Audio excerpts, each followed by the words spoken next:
Okay,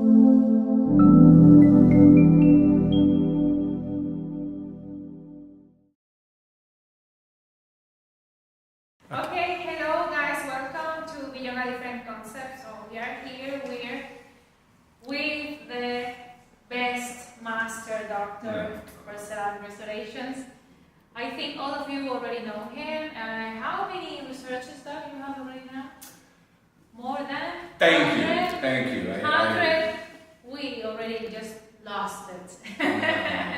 But thank you for the kind words. I feel really honored to be here. I'm at the MCLAREN Training Center in Saudi Arabia with some ex-students that have become so incredible at what you guys do with Fuad, the King Fuad. I like to joke, but we had a great time today.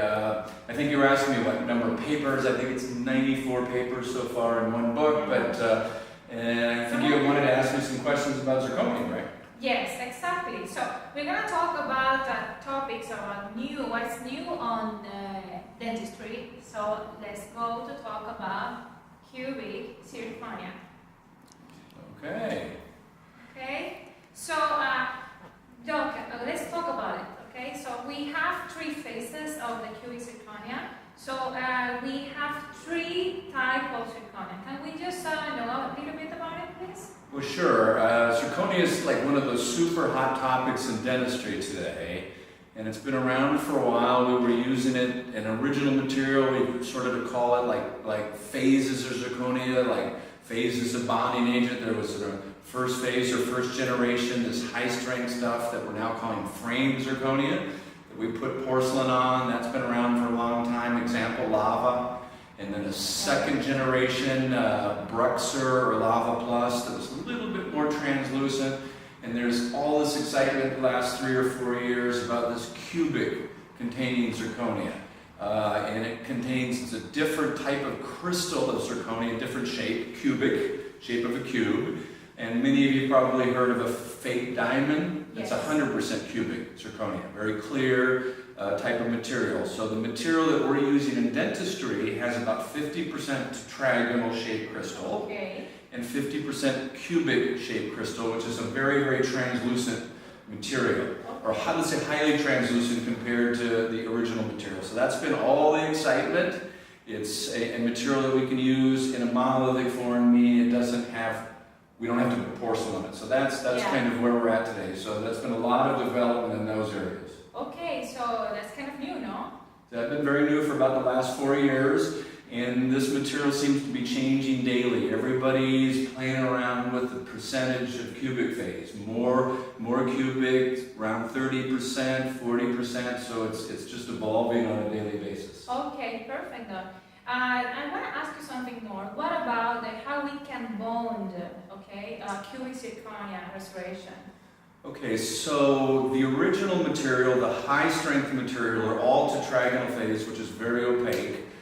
We couldn't bond it in a traditional way. We couldn't etch it with a hydrofluoric acid like we do a glass or something like Emax. Hydrofluoric acid that makes a rough surface. So there was a way that we've got a type of bonding that works pretty well, not quite as well, where we would put an MDP primer, we'd sandblast it with aluminous oxide, an MDP primer, a special phosphate primer developed, or bonding agent developed by Curari, which now everybody else has. And that got a very good bond, but not that classic micromechanical bond. This new material, the 5-mole material, you'll hear that word 5 mole, sorry to throw too much science in there. It means it has some more yttria oxide in there, which creates the cubic phase.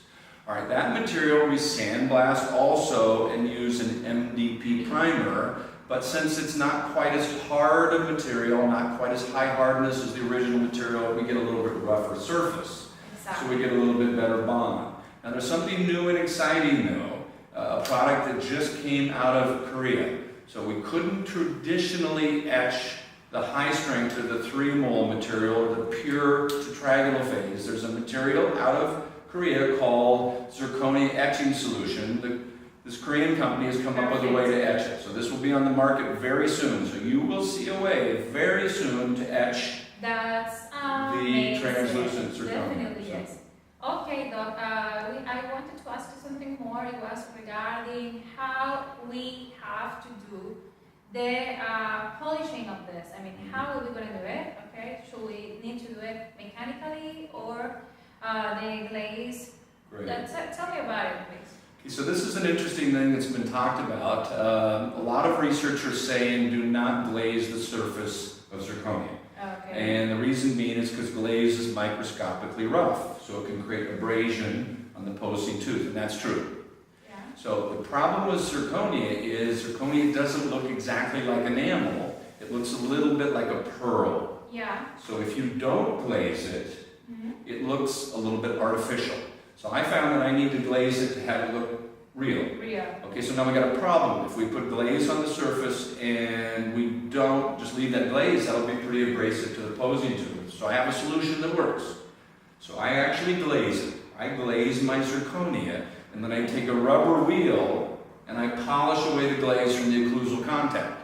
So I do a little bit of both. I glaze everywhere except wherever there's an occlusal contact, I polish the occlusal contact so I get the best of both worlds.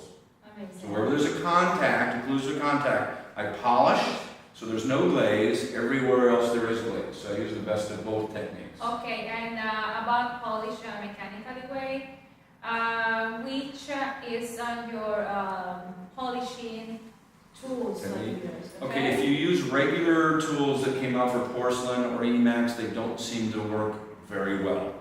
And it doesn't seem to work air driven. We need to have high torque hand pieces. You need to use electric to polish, number one. Yes, okay. And you need to use the specific instruments that have been made. The companies have come out with materials that are denser or harder rubber that usually contain a little diamond inside. Okay. So, well, that's all. Thank you very much. I do want to add one thing, one very important question. Okay, sure. Okay, there was a unique property of the high 3-mole material that was all tetragonal phase. You could sandblast it, you could grind on it, and it did not weaken the material.